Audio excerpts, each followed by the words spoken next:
buat TPA. Jadi pemerintah Kota Pontianak sejak tahun 2019 itu saya masuk di Kesra dibuatlah program untuk bantu guru ngaji ini. Tidak besar, satu tahun cuma 1.800.000 ya satu orang, tidak besar. Tapi itu wujud kepedulian pemerintah Kota Pontianak ya, terhadap guru-guru ngaji yang di Kota Pontianak. Alhamdulillah juga Kota Pontianak ini, pemerintah Kota Pontianak juga diikuti oleh kabupaten, bupati, wali kota yang lain. Yang jelas waktu itu di Kabupaten Kuburaya. Nah, Kuburaya ya mungkin di sini saya ini hanya melaksanakan kewajiban. Hanya saya diberi sedikit, saya sampaikan. Bismillahirrahmanirrahim.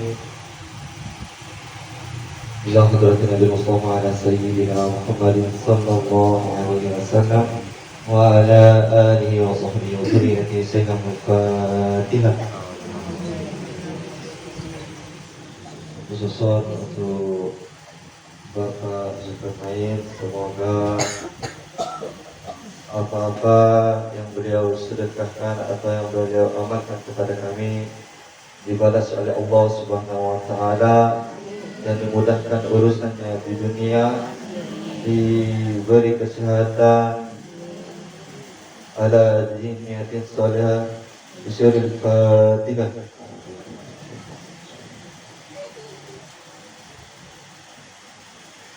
أعوذ بالله من الشيطان الرجيم. بسم الله الرحمن الرحيم. الحمد لله رب العالمين حمدا شاكرين حمدا ناعما حمدا يوافي ويكافئ مزيدا. يا ربنا لك الحمد كما ينبغي لجودك الكريم وعظيم سلطانك.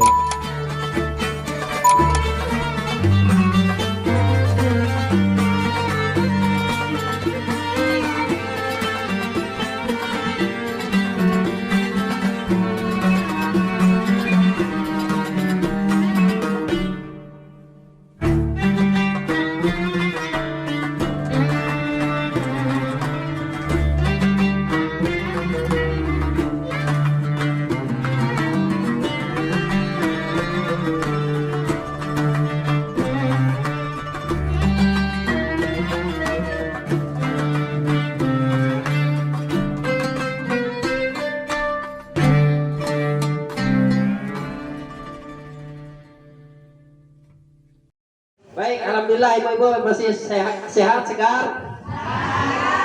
Alhamdulillah, selanjutnya kita akan mengikuti materi yang kedua. Insya Allah sekarang sudah segar-segar karena sudah megang duit.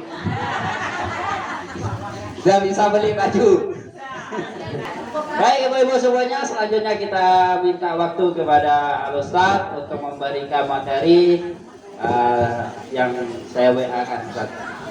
Tolong waktu dan tempat dipersilakan. Sebelum saya mulai tausiah pada sore hari ini, terlebih dahulu saya ingin memperkenalkan diri. Jadi nama saya Muhammad Irsyad Abdul Razak, asli Sulawesi Selatan. Asli Sulawesi Selatan, istri orang Pontianak. Sulawesi. Kalau itu Sumatera. Makassar. Bismillahirrahmanirrahim. Alhamdulillah. Alhamdulillahi Rabbil Alamin. Alladhi anzala al-Qur'ana fi laylatil qadr. أشهد أن لا إله إلا الله وحده لا شريك له وأشهد أن سيدنا ونبينا وحبيبنا محمدا عبده ورسوله لا نبي بعده. اللهم صل وسلم وبارك وكرم ومجد وعظم على سيدنا وحبيبنا وشفيعنا وقرة أعيننا ونور قلوبنا محمد صلى الله عليه وسلم وعلى آله الطيبين الطاهرين وأصحابه الغر الميامين والتابعين وتابع التابعين لهم بإحسان إلى يوم الدين. سبحانك لا علم لنا إلا ما علمتنا إنك أنت العليم الحكيم. رب اشرح لي صدري ويسر لي أمري واحلل عقدة من لساني يفقه قولي أما بعد. Oleh baginda Rasulullah Sallallahu Alaihi Wasallam.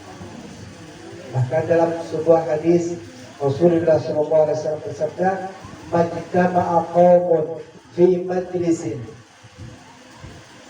yatluna kitab Allah wa yatadarasuna bainahum illa nazalat alaihimus sakinah wa ghashiyatuhumur rahmah wa haffatuhumul malaikah wa ghashiyatuhumur rahmah wa dzakarahumullahu fi man 'indah." Artinya, tidaklah berkumpul suatu kaum di suatu tempat, di situ mereka berzikir kepada Allah, di situ mereka mempelajari Al-Quran, membaca Al-Quran, munajat, berdoa kepada Allah Subhanahu wa Ta'ala, maka tempat itu nazalat alaihi sakinah. Tempat akan menjadi turunnya ketenangan, tempat yang menjadi tempat menenangkan hati. Maka orang yang duduk di majlis, batinnya akan tenang, jiwa raganya akan merasa senang, bahagia ketika mereka duduk di majlis, duduk di tempat mereka mempelajari daripada ilmu baginda Nabi Muhammad SAW. Kemudian waqafathumul malaikah, para malaikat mengelilingi tempat di mana saat kita ini sedang berkumpul. Jadi dikelilingi oleh para malaikat. Setelah para malaikat mengelilingi kita, wa ghasyiyatuhumur rahmah, Allah keluarkan rahmat ke tempat kita saat ini sedang berkumpul. Setelah itu, wa dzakarahumullahu fi man 'indah, Allah menyebut-nyebut kita di hadapan para malaikat, dibanggakan oleh Allah Subhanahu wa Ta'ala di hadapan malaikat. Lihat hamba-hambaku yang saat ini sedang berkumpul, mereka sedang berzikir, mereka sedang memuji Allah Subhanahu wa Ta'ala. Mereka lah orang-orang yang senantiasa ingat kepada Allah Subhanahu wa Ta'ala. Dibanggakan kita di hadapan para malaikat Allah Subhanahu wa Ta'ala. Bahkan dalam suatu riwayat, tatkala kita sedang berkumpul yang semacam ini, para malaikat itu ikut dengan kita berkumpul berzikir bersama dengan kita. Sampai kapan? Sampai nanti kita selesai bubar, maka para malaikat kembali kepada Allah Subhanahu wa Ta'ala. Kamu itu duduk bersama berzikir memuji akan kebesaran-Mu ya Allah. Lalu Allah bertanya kembali, apakah mereka pernah melihatku? Maka dijawab oleh para malaikat, tidak. Mereka tidak pernah melihatku. Bagaimana seandainya mereka pernah melihatku? Maka para malaikat menjawab, niscaya mereka akan lebih giat lagi, akan lebih semangat lagi untuk berzikir kepada-Mu. Lalu Allah kembali bertanya, di saat mereka berkumpul, kira-kira apa sih yang mereka harapkan dariku? Apa yang mereka inginkan dariku? Maka para malaikat menjawab, mereka menginginkan surga-Mu ya Allah. Apakah mereka pernah melihat surga-Ku? Maka para malaikat menjawab, tidak ya Allah. Bagaimana mungkin surga-Mu akan terlihat? Sedangkan diriwayatkan bahwasanya surga itu mala ainun ra'at wala udhunun sam'at wala khatara ala qalbi bashar. Surga itu tidak bisa diukir dengan pandangan mata, tidak bisa diukir dengan lintasan hati kita, dengan pendengaran kita. Dan surga itu kalau kita pernah menyaksikan, ibu sekalian, pernah menyaksikan sebuah tempat di dunia yang sangat indah, dan kita meyakini bahwa tidak ada tempat yang indah daripada tempat yang kita saksikan tersebut, ketahuilah bahwa surga jauh lebih indah, jauh lebih nikmat dari apa yang terindah di dunia. Dan Allah kembali bertanya, bagaimana jika mereka pernah melihat surga-Ku? Maka malaikat menjawab, mereka pasti lebih besar harapannya untuk mendapatkan kenikmatan daripada surga. Nah, kemudian Allah kembali bertanya, di saat mereka berkumpul, kira-kira apa yang mereka takutkan dariku? Mereka menjawab, mereka takut akan neraka-Mu ya Allah. Mereka takut akan azab-Mu ya Allah. Apakah mereka pernah melihat neraka-Ku? Kata Allah, tidak. Bagaimana jika mereka pernah melihat neraka-Ku? Maka semua malaikat menjawab, pasti mereka tidak ada satupun yang akan bermaksiat, yang akan pernah melanggar daripada perintah-Mu ya Allah. Setelah itu Allah berkata kepada malaikat, ishadu, kalian menjadi saksi Kalian menjadi saksi bahwasanya orang yang berkumpul, mereka sedang berzikir, mereka yang sedang belajar ilmu agama, kalian menjadi saksi wahai para malaikatku bahwasanya aku ampunkan dosa-dosa mereka.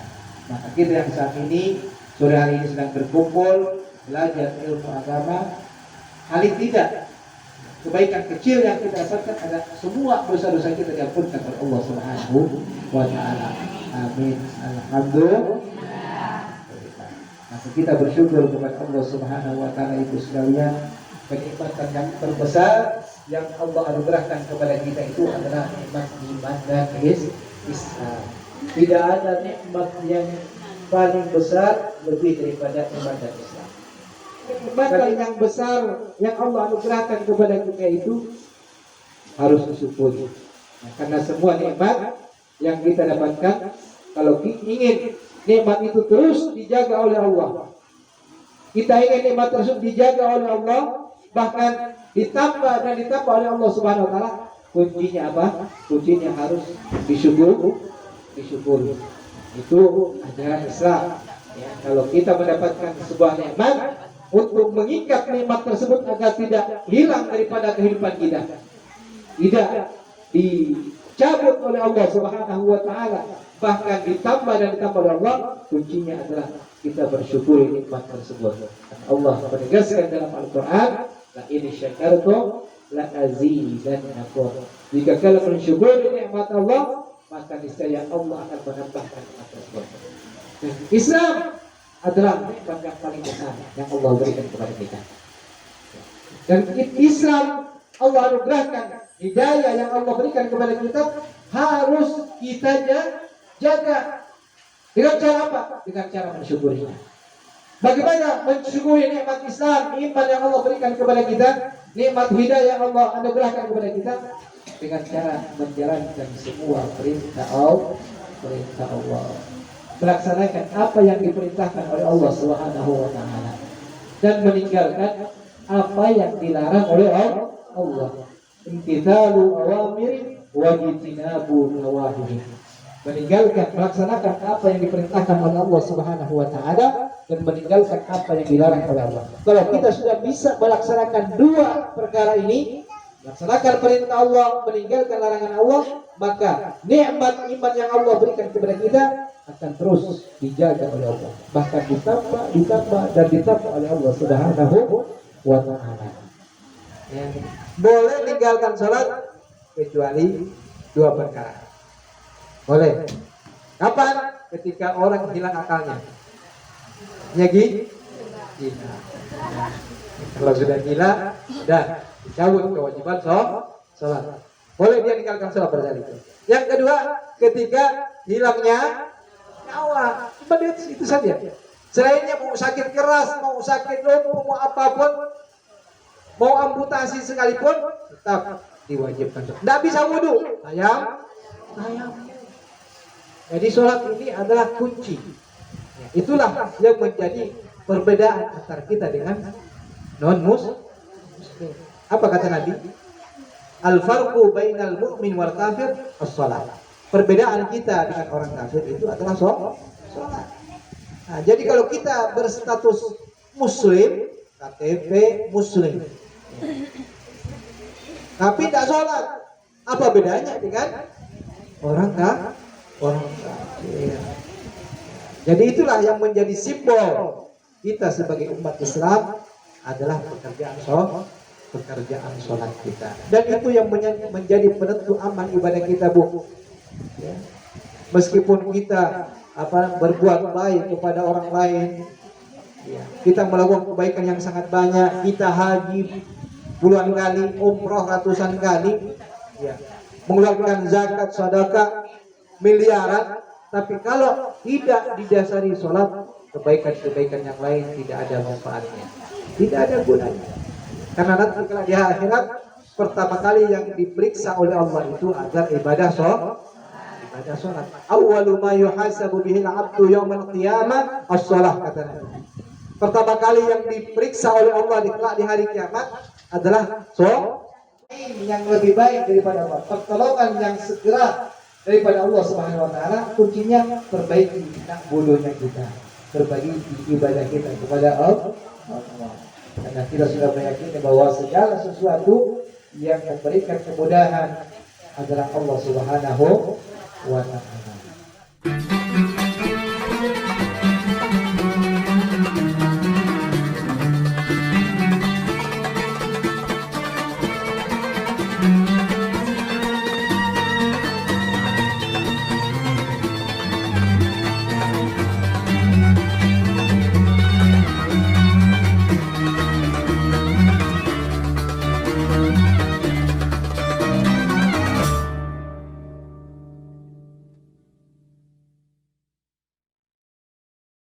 Bismillahirrahmanirrahim. Assalamualaikum warahmatullahi wabarakatuh. Alhamdulillah kaum muslimin dan muslimat berbahagia, berjumpa lagi dengan Ustaz Daya. Kali ini Ustaz Daya bersama Ustaz Muhammad Ihsan Abdul Rajak. Nah, alhamdulillah tadi kita sudah, hari ini adalah pesantren kilat hari yang ketiga untuk mualaf, dan alhamdulillah diisi oleh beliau. Kemudian tadi juga ada dari Sekda ya, sekretaris daerah Kota Pontianak Pak Julkarnain. Nah, saat ini kita sudah sholat isya dan sholat taraweh. Alhamdulillah sudah witir semuanya. Insya Allah hari ini mereka dapat rezeki dari Allah, ya bisalah untuk beli daging untuk lebaran. Insya Allah besok hari yang keempat Kementerian Agama Provinsi Kalimantan akan hadir. Mungkin ada sambutan. Alhamdulillah, ya Allah, luar biasa beliau saat menghuni. Mudah-mudahan beliau selalu sehat walafiat, dijaga oleh Allah dan semakin berjaya. Amin. Terima kasih banyak. Cukup sekian.